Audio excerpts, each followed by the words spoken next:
দর্শক, আপনাদের সবাইকে এটিএন বাংলার লাইফস্টাইল বিষয়ক সাপ্তাহিক আয়োজন লাইফ অ্যান্ড বিউটিতে আমন্ত্রণ জানাচ্ছি। সাথে আছি বরাবরের মতোই আমি মারিয়া শিমু। আজ আমাদের মাঝে অতিথি হিসেবে যিনি উপস্থিত আছেন তিনি একজন দক্ষ অভিনেতা, যিনি অভিনয় দিয়ে এক একটা গল্প, এক একটা চরিত্রকে আমাদের সামনে তুলে ধরেন এবং যিনি অভিনয় দিয়ে আমাদের হৃদয়ে জায়গা করে নিয়েছেন। আমরা কথা বলছি এই প্রজন্মের বেশ জনপ্রিয় অভিনেতা খায়রুল বাশারকে নিয়ে। কেমন আছেন? জি ভালো, আপনি কেমন আছেন? আমিও বেশ ভালো আছি, ধন্যবাদ আপনাকে। তো প্রথমে একটু জানতে চাই, আমরা জানি আপনি বেশ ব্যস্ত, এখন ব্যস্ততা কি নিয়ে? এখন ব্যস্ততা আগামী ঈদের কাজগুলো নিয়ে, বিশেষ করে নাটক, টেলিভিশন ফিকশন হবে, এসব নিয়ে। আচ্ছা, ঈদকে কেন্দ্র করে আসলে কি ধরনের কাজ করা হচ্ছে? আমাদের ম্যাক্সিমাম নাটকই আসলে দেখা যায় যে প্রেম রিলেটেড, হ্যাঁ, প্রেমের গল্প ধরেই আগানো হয়। দর্শকও আসলে এই প্যাটার্নের গল্প দেখার দর্শক অনেক বেশি। আমার আসলে তার বাইরেও 4-5টা নিয়ে একটু কাজ করার চিন্তা থাকে, তো আমি এটা একটু ব্যালেন্স করি আর কি। আচ্ছা, অফ দি রেকর্ড একটা কথা, আপনি যেহেতু বললেন নিজেই, এই জন্য আমি লিঙ্ক করছি। আপনাকে বলা হয় নাটকের জগতে মোটামুটি প্রেমিক পুরুষ, কারণ প্রেমের নাটকে আমরা আপনাকে বেশি দেখি, প্রেম বিরহ বা এই ধরনের নাটক। তো এটা কেন, এটা আপনি জানতেন কিনা বা জানেন কিনা?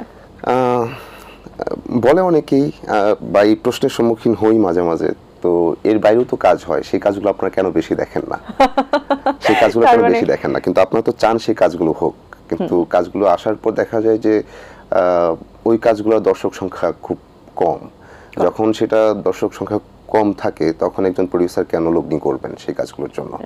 তো এটা টাফ, কারণ আমি অ্যাক্টর হিসেবে তো চাই আমাদের সীমাবদ্ধতা নিয়ে কথা বলতে, অসঙ্গতি নিয়ে কথা বলতে, আমাদের সামাজিক নানা সংকট নিয়ে কথা বলতে, তো সেই গল্পের মধ্য দিয়ে। তো যখন এটা আপনারাও চান কিন্তু সেটার সংখ্যাটা অনেক কম হয়, বা আমি এভাবে একটু জাজ করি যে দর্শক আমার মতো, আসলে আমি খুবই অলস, কাজ ব্যস্ততা শেষে মনে হয় যে এই গল্পটা দেখবো, কিন্তু দেখবো করে সেটা দেখি অনেক দিন পর, কিন্তু এর ভিতর কিন্তু আমাদের আমলনামা হয়ে যায়, নিজের কাজ না, লাইক আমি কোনো একটা কাজ দেখবো যে এই কাজটা ভালো, এই কাজটা দেখতে হবে, সেটা দেখি অনেক দিন পর। তো আমার ওই কাজগুলোর দর্শকের অবস্থাও এরকমই, যে ওনারা ভালো কাজ দেখতে চান, ভালো গল্প দেখতে চান নানা ডাইমেনশনের, কিন্তু সেটা দেখেন গিয়ে অনেক পরে, যেটা খুবই মচমচে, হ্যাঁ, যেটা হয়তো বা ইনস্ট্যান্ট দেখলে একটা প্রেমের গল্প, যেটা দেখে এক ধরনের গুড ভাইব পাওয়া যায়, ফিল পাওয়া যায়, সেটাই ম্যাক্সিমাম টাইমে আমরা দেখি আগে।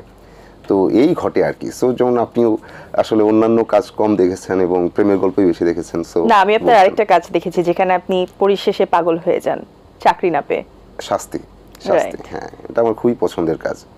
ট্রু, এবং সেখানে আসলে আপনি আপনার ক্যারেক্টারটাকে যেভাবে উপস্থাপন করেছেন, আমাদের কাছে মনে হয়েছে, যেটা আমি বলছিলাম, যে প্রত্যেকটা চরিত্রকে তুলে ধরবার জন্য যেই আসলে আর্টিস্টিক বিষয়টা থাকে সেটা আছে। মনে হচ্ছিল যে আসলে আমাদের সমাজের কোনো একটা এমন একটা ছেলে থাকে না আমাদের সমাজে, আমরা তো জানি, আমরা শুনি যে বেকারত্বে ভুগে মানুষ ডিপ্রেশনে চলে যায়। সো মানসিক অবস্থাটা আসলে মানুষকে কোথায় নিয়ে যায় সেটা আমার মনে হয় খুব ভালোভাবে আপনি ফুটিয়ে তুলতে পেরেছেন। তো স্ক্রিপ্ট যখন আপনি চুজ করেন, তখন যেহেতু আপনি বললেন যে না, প্রেমের গল্পের বাইরেও আমি কাজ করি বা আরো করতে চাই, তো আমাদের কাছে তো মনে হতো যে আপনি হয়তো বা বেছে বেছে প্রেমের স্ক্রিপ্টই চুজ করেন, বিকজ আপনি এটা খুব ভালোভাবে উপস্থাপন করতে পারেন। তাই না, আমি সবই ভালোভাবে উপস্থাপন করার চেষ্টা করি, এই চেষ্টাটা আমার থাকে অভিনেতা হিসেবে। আমার কাছে অনেক স্ক্রিপ্ট আসে, তার মধ্যে আমি চুজ করি, প্রেমের গল্প হোক বা অন্য গল্প হোক, যখন মনে হয় যে না, এই কারণে আমি এই কাজটা করতে চাই, এই বিষয়গুলো আমাকে আসলে ট্রিগার করলো যে ওকে এই কাজটা করা দরকার, তখনই আসলে আমি কাজটা করি। যেমন শাস্তির ক্ষেত্রে যেটা হয়, এটা একজন রাইটার আমাকে পাঠান, নাসির ভাই, যে এই কাজটা, এই গল্পটা পড়েন, পড়ার পর আমি বলে রাখি যে এই কাজটা করবেই, এটা থাকলো আমার কাছে, এটা আপনি ইয়ে করবেন। ওখানে কি আপনাকে চরিত্রটা আকর্ষণ করেছিল না টোটাল গল্পটা? আমাকে চরিত্র বিশেষ করে আকর্ষণ করে না, প্রথমত গল্প, যে গল্পটা যদি গল্প না হয় সেখানে একটা চরিত্র প্লে করে আসলে লাভ নাই। যেমন ধরেন যে এই কথাটাও আপনি বলতে পারেন যে আপনার সব কাজ দেখতে একই রকম কেন, প্রায় তো সব কাজেই দেখা যায় যে আমি মধ্যবিত্তের গল্প বলতে পছন্দ করি বেশি, কারণ এদের আসলে এদের জীবনের বৈচিত্র্যটা অন্যরকম, হ্যাঁ, নানা রকম তাদের সংকোচ থাকে, নানা রকম দ্বিধা থাকে, অনেক ভার্সেটাইল আসলে এদের জায়গাগুলো, পা বাড়াতে অনেক ভাবে। তো এই গল্পগুলো আমি বলতে চাই, সেটা দেখা যায় যে যখন গল্প আসে সেখানে প্রেমের গল্পে আমি দেখি যে এই শ্রেণীর মানুষের প্রেমের গল্প কোনটা, তো সেগুলো আমি দেখা যায় চুজ করি যে না এই কাজটা করব। অন্যান্য সংকটের বিষয় থাকলেও সেটাও তখন চুজ করি যে না এটা তো আসলে করা উচিত, এই গল্পটা তো হয় নাই বা এই টপিকটা নিয়ে কাজ হয় নাই, তো এই টপিকটা সামনে আসা উচিত। তো তখন আসলে আমি সেটাকে আপনি প্রাধান্য বেশি দেন, যেটাতে অ্যাকচুয়ালি আমাদের সমাজ অনেক বেশি উপকৃত হবে। প্লাস সেখানে যেটা বলতে চাচ্ছিলাম, সেখানে চরিত্রের কথা চিন্তা করলে আসলে সেই গল্পগুলো হতোই না। কারণ চরিত্র দেখা যায় নানা চরিত্রের কাজ আসে, কিন্তু চরিত্র ঠিক আছে, কিন্তু সেই চরিত্রটার যে লাইফস্টাইল, যে জীবনযাপন, যেই আবহ থাকার কথা গল্পে, সেটা ঠিক হয়ে ওঠে নাই। হয়তো আমি একজন মুচি চরিত্র অভিনয় করছি, তো সেই মুচি কিছুক্ষণ পর জোতা সেলাই করতে করতে এক রমণীকে দেখার পর প্রেমে পড়ে গেল, তারপর এটা প্রেমের গল্প। তাহলে সেই চরিত্রটা করে আসলে লাভ কি? মানে আমি একটা বাসের হেল্পার চরিত্র অভিনয় করব, এই বাসে একজন ওঠার পর তার প্রেমে পড়ে যাওয়ার পর সেটা একটা প্রেমের গল্প হয়ে গেল, কিন্তু তার জীবন আচরণ, তার যে জীবনের ক্রাইসিস, তার যে আসলে লাইফস্টাইল, সেটা ঠিক আসে না। তখন আমি কাজগুলো করতে পারি না। তো দেখা যায় যে মন্দের ভালো যেটা মনে হয় যে না এটা করা যায়, এটা করলে মোটামুটি ভাবে এই গল্পটার এক ধরনের ডিটেল আছে এখানে, তখন ওই কাজটা করি। যে কারণে আমাকে নানা চরিত্রে কম দেখা যায়, কারণ চরিত্রটা করে তো কোনো লাভ নাই যদি গল্পটা হয়ে না ওঠে, এবং যদি এক্সেপশনাল না হয় প্রতিটা চরিত্র। এক্সেপশনাল তখনই হয় যখন গল্পটার ডিটেল ঠিকঠাক থাকে, তখনই আমরা সেটাকে নিয়ে নিই। যেমন কিছুদিন আগে আমি একটা কাজ দেখলাম হোসেনের গল্প। হোসেনের গল্প কিন্তু দুইটা ইয়াং ছেলের গল্প, একজন খুবই নিম্নবিত্ত শ্রেণীর আর একজন মোটামুটি মানে স্বাবলম্বী বা এরকম একটা মোটামুটি স্টেবল একটা, হ্যাঁ স্টেবল একটা ফ্যামিলির। তো সেই ছেলেটা ওই ছেলেটার মতো হতে চায়। হ্যাঁ, তো এই ছেলেটা ওর বন্ধু হতে চায়, ওর মতো করে চলতে চায়, ওর সাথে চলতে চায়, এরকম একটা বিষয়। কিন্তু এই দুইটা মানুষের যে দুই রকম মানসিকতা এবং দুই রকম চয়েস, সেটা কখনোই এক জায়গায় আসে না। হ্যাঁ, এবং একটা ভুল বুঝাবুঝিতে একটা বড় রকমের পরিণতির দিকে যায়। তো সেই গল্পটা আমার খুব ভালো লাগলো দেখে, যে নাইস।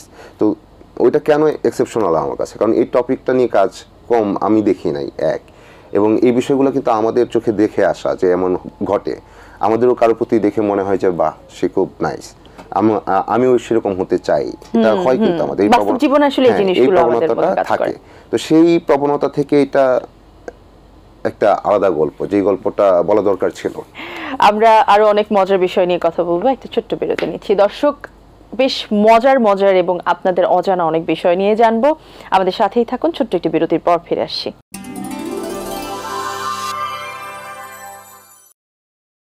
দর্শক, বিরতির পর আরো একবার আমন্ত্রণ, দেখছেন লাইফ ইন বিউটি। আমরা কথা বলছি খায়রুল বাশারের সাথে, কাজ নিয়ে কথা হচ্ছে। আমরা যেটা আপনি বলছিলেন যে এখন আসলে অনেক কাজ হয়, অনেক ধরনের কাজ হয়, অনেক ধরনের কাজ আমরা দেখি। তো আমি যদি একটু বিগত ঈদের কথা বলি, আমাদের এই যে রিসেন্ট যে ঈদটি চলে গেল, এবার আমার কাছে মনে হয়েছে যে বেশ খুব রিচ একটা ইন্ডাস্ট্রি ছিল এবারের ঈদে। আমাদের বেশ ভালো ভালো চমৎকার কিছু চলচ্চিত্র এসেছে।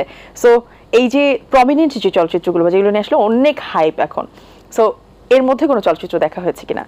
আমি দাগি দেখেছি, দাগি খুবই চমৎকার সিনেমা। আর বাকিগুলো দেখবো, বিশেষ করে চক্কর, জঙ্গলি, বরবাদ, ওগুলো দেখবো। আচ্ছা, দাগি চলচ্চিত্রের কোন বিষয়টি আসলে আপনার কাছে ভালো লেগেছে বেশি?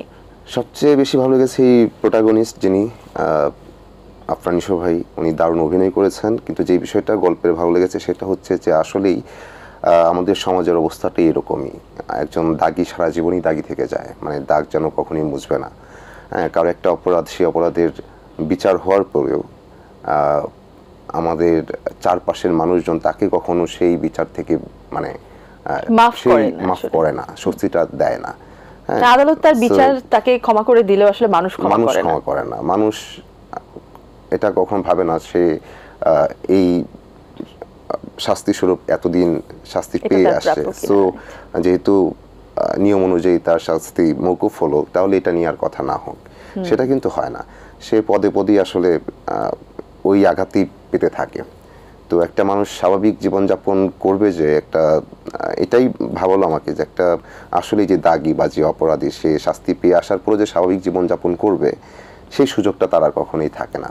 তো সেই অবস্থায় একটা মানুষ কি ভালোর দিকে আসে নাকি আরো খারাপ হয়ে যায়, সেই ভাবনাটা মনে আমরা ভাবি না, সেটা ভাবা উচিত। আচ্ছা, তো যেহেতু আপনি এই চলচ্চিত্র থেকে এই জিনিসটা বুঝতে পেরেছেন বা আপনার কাছে মনে হয়েছে এটা আপনাকে ভাবিয়েছে, আমরা তো সবসময় বলি নাটক, চলচ্চিত্রগুলো আমাদের সমাজ বদলের হাতিয়ার। তো আপনার কাছে কি মনে হয় যে এই চলচ্চিত্রগুলো আসলে আমাদের মানসিকতা পরিবর্তন করতে পারছে? সেটা জন্য আসলে তো আমাদের ব্যক্তি মানুষের স্বশিক্ষা খুব জরুরি আসলে, ভাবনা খুব জরুরি। আমরা তো সবসময় নিজেকে নিয়ে ভাবি না, আমরা ভাবি অন্যের কি হলো, অন্য একটা মানুষ কতটা খারাপ, অন্য একটা মানুষ কি করলো, তার কি ধরেন যে সীমাবদ্ধতা আছে, তার কি খুঁত আছে আর কি, এগুলোই আমরা খুঁজে বেড়াই, আমরা নিজেদের দিকে তাকাই না। আমরা যখন নিজেদের দিকে তাকাবো, নিজেদের নিয়ে ভাববো, তখন আসলে বা অন্যের সেই অবস্থা এবং পরিস্থিতির সাথে নিজেকে রিলেট করে নিতে পারবো, তখন হয়তো আমরা অন্যকে নিয়ে ভাবার মানে বা অন্যকে বিবেচনা করার, যথাযথ বিবেচনা করার শিক্ষাটা পাবো, বা সেই শিক্ষাটা বা সেই চর্চাটায় আমরা থাকতে পারবো। এই আর কি। এটা ধরেন যে চলচ্চিত্র খুব ভালো হলেই যে পরিবর্তন চলে আসবে তা না, তবে হ্যাঁ কিছু জনের তো আসে, সেটাই একটা পজিটিভ ব্যাপার। অল্প থেকেই শুরু হোক না, হ্যাঁ অল্প অল্প করে সেটাই একটা বড় সংখ্যার দিকে যেতে পারে। আচ্ছা, অভিনেতা হবেন, অভিনেতা হিসেবে নিজেকে দেখবেন সকলের সামনে, সেই ইচ্ছাটা কবে থেকে ছিল? সেটা ছিল যখন আমি বিশ্ববিদ্যালয়ে ভর্তি হলাম। কোনো কারণ আছে কিনা যে ক্যাম্পাসে আসার পর কারণটাই ওইটাই যে আমার অভিনেতা হওয়ার পিছনে কারণ অনেক, মানে আমার মানুষ খুব ভালো লাগে, এই যে নানা রকম কথা বলছে মানুষের এটা ওইটা, এইসবই ভালো লাগে, এইসবই অবজার্ভ করি, এসব করে। এবং আপনি এর আগে, আপনার সাথে যখন এর আগেও আরেকবার আমার কথা হচ্ছিল, তখন আপনি বলছিলেন যে এক একটা মানুষের চরিত্র নিজেকে দেখতে আমার খুব ভালো লাগে, যে সেই চরিত্রটা যখন আমি প্লে করব আমি কতখানি ভালোভাবে প্লে করতে পারি। আর সেই চরিত্রটা প্লে করা কেবলই প্লে করা না, লাইক আমার কাছের কোনো একটা মানুষ যার আচার ব্যবহার খুব খারাপ, আপাত দৃষ্টিতে, এখন তার পিছনে তো আরো অনেক কারণ থাকে, তার বেড়ে ওঠা, তার পরিস্থিতি, তার জীবনের ট্রমা, নানা কিছু থাকে। তো সেটা যখন আমি প্লে করি যে আমি একটা খুব বাজে আচরণ করছি, সেটা শুধুমাত্র একটা বাজে আচরণ করা না, এটা এই যে বললাম যে যদি ভাবা যায় তাহলে নানাভাবে ভাবা যায়, বরং তার প্রতি আমাদের সহানুভূতি থাকা উচিত, তার প্রতিও আমাদের ওই বিবেচনা থাকা উচিত, হয় মানুষটা এরকম। তো আমি সবসময় মানুষকে নিয়ে এইভাবেই ভাবি, এবং আমি আনন্দ পাই, আমি মজা পাই, আমি কখনো ব্যথিত হই, কিন্তু সেটাও, সেই ভাবনাটা আমাকে এক ধরনের আনন্দ দেয়। তো এই মানুষ নিয়ে ভাবা এক, দ্বিতীয়ত হচ্ছে একটু লেখালেখি করার ইচ্ছে ছিল, হয় না, একটু কবিতা লিখতে ইচ্ছে হয় না, একটু আঁকতে ইচ্ছে করে আঁকতে পারি না, একটু গান গাইতে ইচ্ছে করে গাইতে পারি না, শিল্পীর মন মানসিকতা নিয়ে থাকা, সবকিছুর প্রতি যে ভালো লাগা, সেই ভালো লাগাটা এক ধরনের ভিতরে চাপ ছিল যে আমি তো কিছুই ঠিকঠাক করে উঠতে পারি না, এই যে এত কিছু দেখি, এত কিছু ভাবি, সেটা তো লিখতে ইচ্ছে হয়, গুছিয়ে লিখতে পারি না, গুছিয়ে আঁকতে পারি না, একটা লিরিকে একটা গানের ভিতর দিয়ে প্রকাশ করতে পারি না। তো যখন মূকাভিনয় শুরু করি ক্যাম্পাসে আসার পর, এবং যেরকম করে ভাবতাম যে এখানে দর্শক হাসবে, এখানে দর্শক হয়তো চুপ হয়ে যাবে, এখানে দর্শক মানে মানে হাততালি দিবে, সেটা ঘটছিল আর কি। এবং এই জায়গাটায় আমি কনফিডেন্ট হয়ে উঠি যে না, আমি পারছি অভিনয়টা করতে।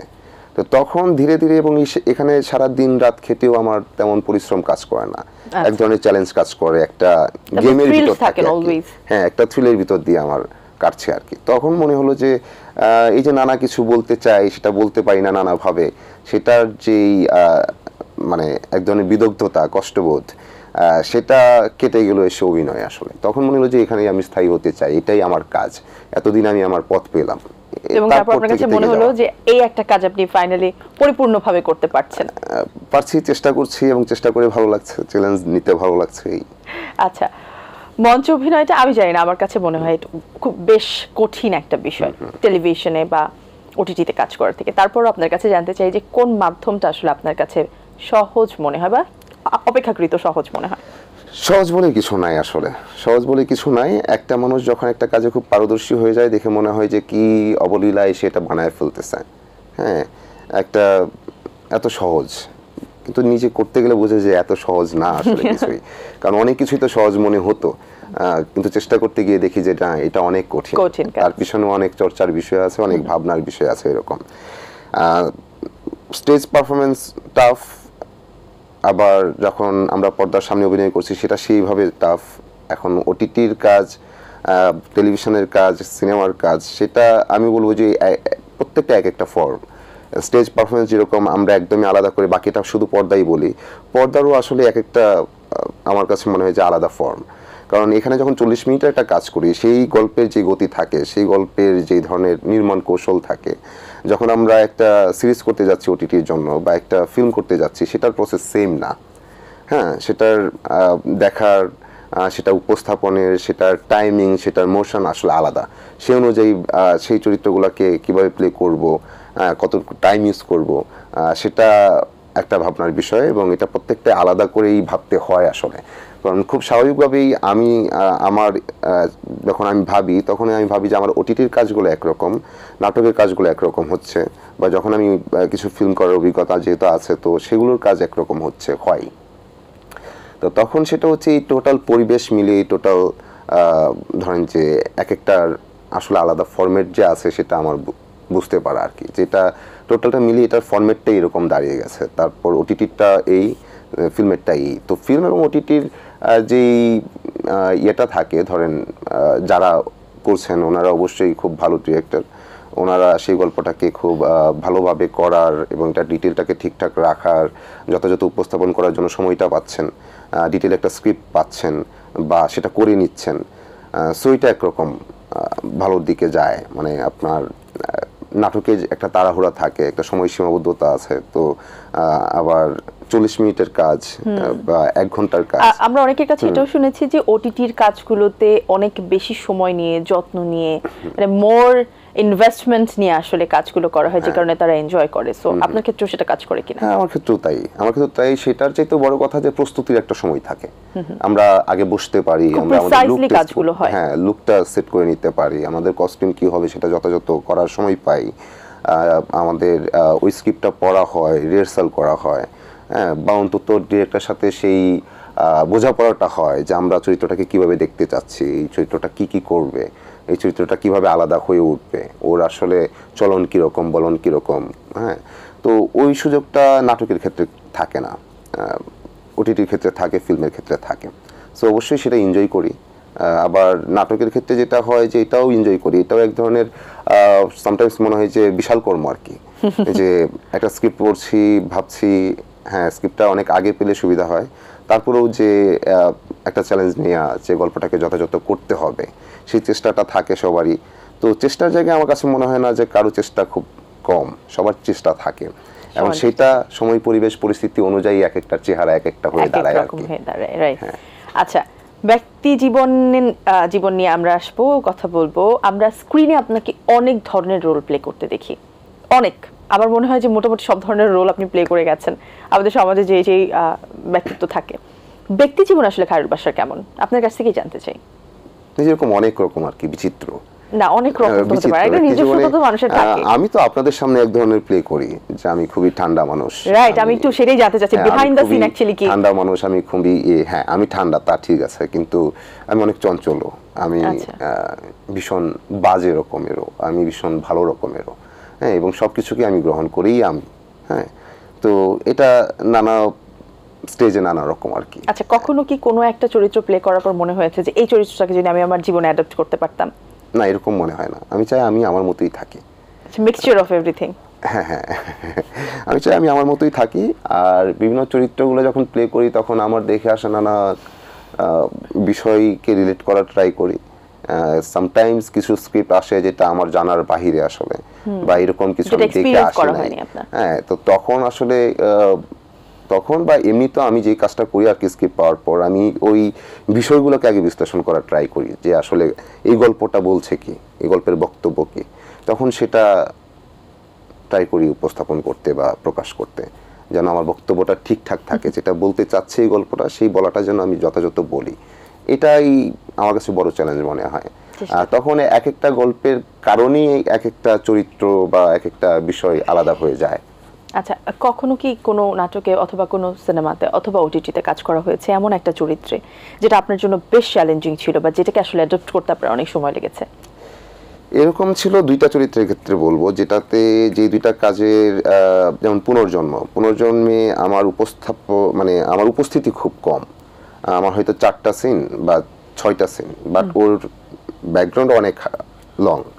তো তখন ওই 4টা বা 6টা সিনে আমার এই টোটাল যেই দীর্ঘ যে একটা জার্নি পিছনের, সেটাকে প্রকাশ করতে হবে, এবং সেই চাপটা আমার মধ্যে থাকতে হবে, এবং তার অ্যাকশনগুলোতে সেই ফোর্সটা থাকতে হবে। সিনে আসলে আপনার পুরো চরিত্রটাকে আপনাকে তুলে ধরতে হবে, ওই ফোর্সটা থাকতে হবে। যখন এই সিনটা দেখার পর বোঝা যায় যে এই মানুষটা আসলে 4 বছর যাবত ভুক্তভোগী। আচ্ছা, তো এই 4 বছরের যেই কষ্ট, যে আগ্রাসন তার মধ্যে, যে ক্ষোভ, সেটাকে প্রকাশ করতে হবে এই 4টা সিনই আসলে। আচ্ছা। হ্যাঁ, তাও গল্পের দেখা যায় যে শুরুতে একটা সিন হওয়ার পর মাঝখানে একটা, তারপরে একটা, তারপর শেষের দিকে একটা। তো ওইটা খুব আমার কাছে চ্যালেঞ্জিং ছিল, টাফ ছিল, যে এতটুকু করেও আমি দর্শক প্রশংসা পেয়েছি এবং মানে এই চরিত্র নিয়ে কথা হয়েছে আর কি অনেক। চরিত্রের নাম ছিল নিলয়, তারপর যে আসে ওর নাম ছিল মঞ্জু, তারই ভাই ফিরে আসে। এটা আরেকটা ছিল যে আমি চরকিতে আমাদের সিরিজ ছিল নিখোঁজ, সেখানে একটা চরিত্র ছিল যে ছিল মূলত স্পাই টাইপের একটা চরিত্র ছিল আর কি। সেখানেও আমার উপস্থিতি অনেক কম, বাট ইমপ্যাক্ট অনেক বেশি। তো সেটাকে আসলে ঘটাতে হবে। তো এই 2টা কাজে আমি একটু বিশেষ চ্যালেঞ্জ ছিল আসলে আমার। এবং বেশ আপনি সময় নিয়ে এবং খুব বুঝে শুনে আসলে কাজটা সময় নিয়ে, আর হচ্ছে যে সেটে প্রচন্ড মনোযোগী থেকে বা ওই চরিত্রটার প্রতি প্রচন্ড মনোযোগী থেকে এবং ভেবে ভেবে যে না, আমি ফিক্সড হলাম যে আমি এটাই প্লে করব। এই কনফিউজ হওয়া যাবে না আসলে। 5-10 ভেবে আমার কাছে মনে হলো যে না, ওকে ফাইন, এটা সবচাইতে স্মার্ট ওয়ে হতে পারে এই চরিত্রটা প্লে করার জন্য। আচ্ছা, আপনার যে কোনো একটা সিক্রেট যেটা অনেকেই জানে না, সেটা আমাদের কাছে জানান। আমার যে কোনো একটা সিক্রেট? হ্যাঁ। না, এটা অনেকেই জানে না, যেহেতু না জানা থাকুক, আমি সিক্রেট জানতে চাই না। আচ্ছা, অনেকে যেহেতু জানে না আপনি বলবেন না, তার মানে কি অনেক সিক্রেট আছে এমন? লাইফের তো প্রায় পুরোটাই আমার কাছে মনে হচ্ছে আপনি আসলে বলতে সবার চাচ্ছেন তা না। লাইফই মনে হয় যে খুবই সিক্রেট। কিছু বিষয় থাকে যেটা কখনোই কাউকে জানানো যায় না। আচ্ছা। একটা মানুষের সাথে সারা জীবন থেকেও তার আচ্ছা, লাইট কোন সিক্রেট যেটা আসলে জানলে ক্ষতি হবে না? আমি একটু পাগল টাইপের। Very very very tactful. Anyway, so কাজ করার ক্ষেত্রে কখনো এমন মনে হয়েছে কিনা যে এই কাজটা আমি আর করবো না, এখান থেকে আমি চলে আসবো? থাকে না, অনেক বিরক্তি কাজ করে। এরকম কখনো মনে হয় নাই। হয়তো চাপে ছিলাম, হয়তো কষ্ট হচ্ছিল যে না, কাজটা ভালো হওয়ার আর কোনো পথ দেখছি না আসলে, বাট মানে আশা ছাড়ি নাই, যে চেষ্টা করে যাই, হোক আমার কাজটুকু আমি করে যাই, বাকিটা যা আছে আর কি, যা দাঁড়াবে দাঁড়াবে, বাট আমার চেষ্টাটা করে যাই, এটা ছিল। সেই চেষ্টাটা সবসময় থাকে। আমরা কিন্তু একদম অনেক আগে থেকেই দেখে আসছি, আমরা যদি একদম আমাদের খুব আগের সিনেমা বা নাটকগুলোতেও দেখি, জুটি প্রথা কিন্তু আমাদের দেশের দর্শকরা বেশ পছন্দ করেন। তো মাঝখানে এই ট্যাবুটা অনেকেই ভেঙে দিতে চেয়েছে, কিন্তু আবার হয়তো বা ঘুরে ফিরে সেখানেই চলে এসেছে। সো জুটি প্রথাটা অথবা একজন কো-আর্টিস্টের সাথে সিঙ্ক্রোনাইজ করার যে বিষয়টা, এটা আপনার কাছে কেমন লাগে? এটা খুবই ভালো। তখন তাদেরকে খুবই মনে হয় যে স্বাভাবিক, তাদেরকে খুব স্বাভাবিক লাগে এবং মনে হয় যে এই জার্নিটাকে অনেক ট্রু মনে হয় আর কি, এবং খুব ইজি হয়। হ্যাঁ, কাজ করতে করতে দুইজন মানুষের দেখা যায় যে বোঝাপড়াটা অনেক ভালো হয়ে যায়। এটা তো সেক্ষেত্রে আরেকটা চ্যালেঞ্জ থাকে যে আসলে কতটা ভিন্নতা নিয়ে আসছে আর কি। হ্যাঁ, তো সেই সুযোগটা আবার কমে আসে আমাদের প্রেক্ষাপটে। দেখা যায় যে এই একটা জুটি যে প্রেমের গল্প করছে, ভালো লাগলো, তাকে এই করতে করতে করতে করতে তাকে তিক্ত করে তোলা আর কি, যে আর কত, কারণ প্রেমের এক্সপ্রেশন সে কিভাবে আর কত দিবে। হ্যাঁ, কারণ আমাদের হাসির ফ্রিকোয়েন্সি নানা রকম হতে পারে, কিন্তু সেই ফ্রিকোয়েন্সিটা কতটাই বা ডিল করা হয় গল্পে। প্রায় সময় তো সেই প্রেমে পড়ার এক্সপ্রেশন, বিরহে থাকার এক্সপ্রেশন খুব কমন ভাবে, তো এই একই এক্সপ্রেশনই আসবে, চেহারা তো আর মানুষের চেঞ্জ হয়ে যায় না। হ্যাঁ, তো অভিনয়ে চেঞ্জ আসতে হলে গল্পের চেঞ্জই লাগবে আর কি। তো সেই চেঞ্জটা কম আসে, কারণ গল্পের ভিন্নতা কম আসে, প্রেক্ষাপটটা প্রায় সেম, যে প্রেমের গল্প। আপনি দেখবেন যে এটা আমাদের খুব কমই আছে যে একই জুটির কাজ কিন্তু নানা মাত্রিক, নানা রকমের, নানা ইসের, সেটা হয় না। আর সেটা হতে গেলে দেখা যায় যে আপনার তখন আসলে জুটিটার প্রয়োজন পড়ে না, তখন ট্রু অ্যাক্টর দরকার, যথাযথ অ্যাক্টর দরকার। তো সেই ক্ষেত্রে আসলে জুটির প্রয়োজন থাকে না, কারণ তখন গল্পের আসলে স্ট্রেংথ অনেক ভালো। হ্যাঁ, তখন ডিরেক্টর যাকে মনে করবেন যে না, সে হলে আমার এটার গল্পের জন্য ভালো হয়, সে তাকেই নিবে এবং সেভাবেই আগাবে। হ্যাঁ, সো বিষয় আসলে এরকমই আমার ভাবনা থেকে। আচ্ছা, তো এটা যেমন একটা কমফোর্টের জায়গা, আবার এটা খুবই প্রোটোটাইপ যেন না সময় পর এটা হতাশার জায়গা হতে পারে যে বৈচিত্র্যতা কম আসলো। আচ্ছা, তো আপনি সোফার যাদের সাথে কাজ করেছেন তার মধ্যে আপনার ফেভারিট কো অ্যাক্টর বা অ্যাক্ট্রেসই জানতে চাই, অ্যাক্ট্রেস কে বা কারা? 2-3 জনের নাম বলতে পারেন আপনি। থাকে না, আপনি যেটা বলেন কমফোর্ট জোনের একটা জায়গা থাকে, আন্ডারস্ট্যান্ডিং এর একটা বিষয় থাকে। আমি যাদের সাথে কাজ করে আসছি তাদের মধ্যে আমার খুব ভালো লাগার বা খুব আসলে অভিনয় করে আমার ভালো লাগা যদি বলি বিশেষভাবে সবার সাথেই মোটামুটি, তার মধ্যে বিশেষভাবে আমি যদি বলি সাফা কবির, তানজিন তিশা, সাদিয়া ইমান, এই তিনজনের সাথে কাজ হ্যাঁ করে এই তিনজনের সাথে, এবং আরেকজনের নাম বলতে চাই বিশেষভাবে নাজি হক অর্ষা। আচ্ছা, তো এমন কোন আর্টিস্ট বা এমন তিনজন আর্টিস্ট অ্যাক্ট্রেস যাদের সাথে আপনার কাজ করার ইচ্ছে রয়েছে সামনে? মোটামুটি সবার সাথেই কাজ হয়ে গেছে। হ্যাঁ হয়ে গেছে, আসলেই হয়ে গেছে, সবার সাথে আমার কাজ হয়েছে এবং আমি খুব লাকি, আমি খুব থ্যাঙ্কফুল তাদের প্রতি যে সবাই আমাকে সেই বিবেচনাটা করেছেন যে আমি ওকে। হ্যাঁ আচ্ছা, তো এই সময়ে সমসাময়িক আপনারা যারা একসঙ্গে কাজ করছেন তাদের মধ্যে কার অভিনয় বেশি ভালো লাগে? যাদের কথা বললাম তাদের অভিনয় নিশ্চয়ই আমার অনেক ভালো লাগে। অ্যাক্টর ছেলে? অ্যাক্টরদের মধ্যে ভালো লাগে নিশো ভাই, মুশারফ করিম ভাই, আচ্ছা, অপূর্ব ভাই, তিনজন তো হয়ে গেল, আর অনেকের অভিনয় ভালো লাগে। সোহেল মন্ডল, তার অভিনয় ভালো লাগে নতুনদের মধ্যে শরীফ সিরাজকে। আবার নতুনদের মধ্যে যারা কাজ করছে তার মধ্যে পান্ত দস্তগীর, যারা একদমই নতুন কাজ করছে, পান্ত দস্তগীর, পার্থ শেখ, ওরা দুইজন খুব ভালো করবে আমি মনে করি এবং ওরা ভালো, মানে তাদের কাজ দেখতে আপনার ভালো লাগে।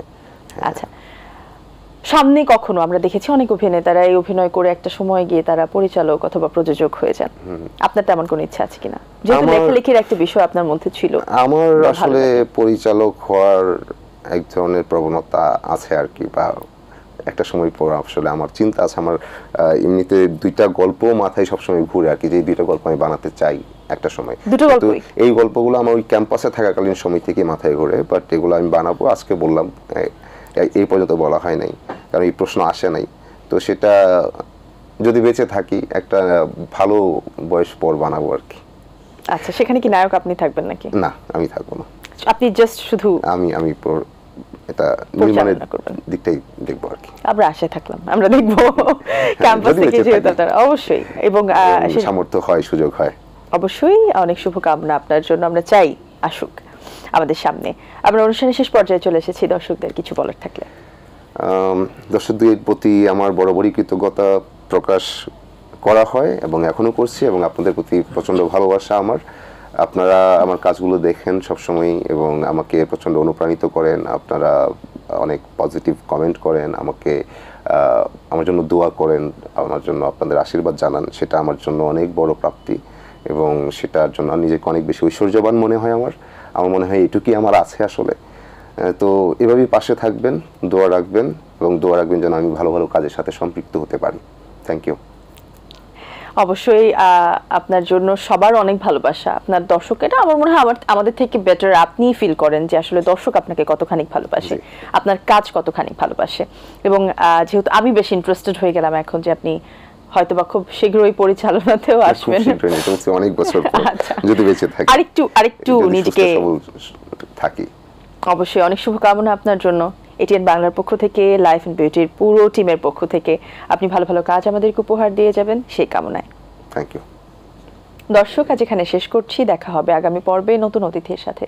সেই পর্যন্ত সবাই ভালো থাকুন, সুস্থ থাকুন, শুদ্ধ সংস্কৃতি চর্চার সঙ্গে থাকুন এবং অবশ্যই চোখ রাখুন এটিএন বাংলার পর্দায়। ধন্যবাদ, আল্লাহ হাফেজ।